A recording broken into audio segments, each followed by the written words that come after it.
जय श्री कृष्ण। राधे राधे। आज हम ज्येष्ठ मास की गणेश चतुर्थी की व्रत कथा सुनेंगे। सतयुग में एक पृथु नामक के राजा हुए जिन्होंने 100 यज्ञ किए। उनके राज्य के भीतर दयादेव नाम के एक ब्राह्मण रहते थे। वेदों में पूर्ण विद्वान उनके 4 पुत्र थे। पिता ने अपने चारों पुत्रों का विवाह वैदिक रीति से कर दिया।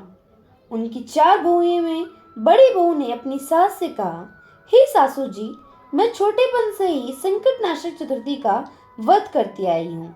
मैंने अपने पिता के घर में भी इस मंगलदायक व्रत को किया है, इसलिए हे कल्याणी, आप मुझे यहाँ व्रत करने की आज्ञा देने की कृपा करें।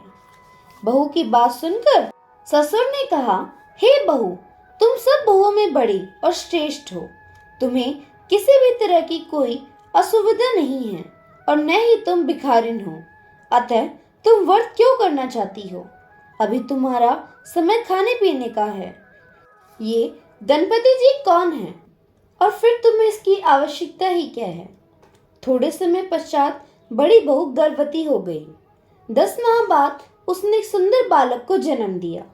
उसकी सास बार बार बहू को व्रत करने के लिए मना करने लगी और व्रत को छोड़ने के लिए लाचार करने लगी। व्रत के छूट जाने के कारण गणेश जी रुष्ट हो गए और उसके पुत्र के विवाह के समय में वर वधू के फेरों के समय उसके पुत्र का अपहरण कर लिया। इस अनहोनी घटना से मंडप में हलचल मच गई। सब लोग दुखी होकर कहने लगे, लड़का कहाँ चला गया? बरातियों द्वारा ऐसी खबर मिलने पर उसकी माता अपने ससुर दयादेव से रोकर कहने लगी, हे ससुर जी, आपने मेरा गणेश चतुर्थी का व्रत छुड़वा दिया है, जिससे मेरा पुत्र गायब हो गया है।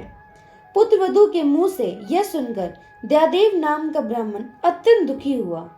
अपने स्वामी के लिए दुखित पुत्र वधू प्रति महासंकटनाशक गणेश चतुर्थी का उपवास करने लगी। एक बार एक वेदों का जानने वाला दुर्बल ब्राह्मण भीख मांगने के लिए इस मृदुभाषिणी के घर आया। उसने कहा, हे पुत्री, मुझे भिक्षा में इतना भोजन दो जिससे कि मेरी भूख मिट जाए। उस धर्माचरण कन्या ने ब्राह्मण को विधिवत आदर सत्कार किया और उसको भरपेट भोजन कराने के पश्चात उसको वस्त्र आदि दिए। कन्या के सेवा भाव से प्रसन्न होकर ब्राह्मण ने कहा, हे कल्याणी, हम तुम पर अति प्रसन्न हैं। तुम अपनी इच्छा अनुसार मुझसे वरदान मांग लो। मैं वेशधारी ब्राह्मण गणेश जी हूँ और तुम्हारी श्रद्धा एवं प्रीति के फलस्वरूप ही यहाँ आया हूँ। ब्राह्मण की यह बात सुनकर कन्या हाथ जोड़कर कहने लगी, हे विघ्न विनायक, यदि आप मुझ पर प्रसन्न हैं तो मुझे मेरे स्वामी के दर्शन करा दीजिए। कन्या के ऐसा कहने पर गणेश जी ने उससे कहा कि हे उत्तम विचार वाली कन्या, जैसा तुम चाहती हो वैसा ही होगा। तुम्हारा स्वामी जल्द ही तुम्हें मिल जाएगा। ऐसा कहकर गणेश जी वहीं अदृष्ट हो गए।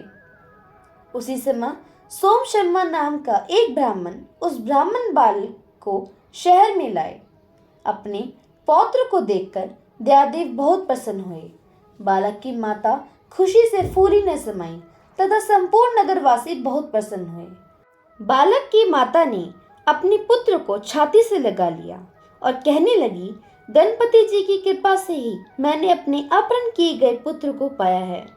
उसे नए कपड़ों एवं गहनों से सजाया। दयादेव तो बार बार नतमस्तक होकर कहने लगे, हे द्विज श्रेष्ठ, आपकी कृपावश ही मैंने अपने खोए हुए पुत्र को पाया है। उन्होंने सोम शर्मा को स्वादिष्ट भोजन कराकर धोती दुपट्टे आदि से सुशोभित कर उन्हें गोदान दिया और पुनः मंडप बनाकर विधि पूर्वक विवाह का कार्य पूरा किया। इसे समस्त पुरवासी बहुत प्रसन्न हुए। वह भाग्यशालिनी कन्या अपने स्वामी को पाकर धन्य हो गई। हे गणेश जी महाराज, जैसे आपने दयादेव और उसके परिवार पर अपनी कृपा करी वैसे ही सब पर करना। आइए अब हम सब मिलकर गणेश जी का दोहा पढ़ते हैं।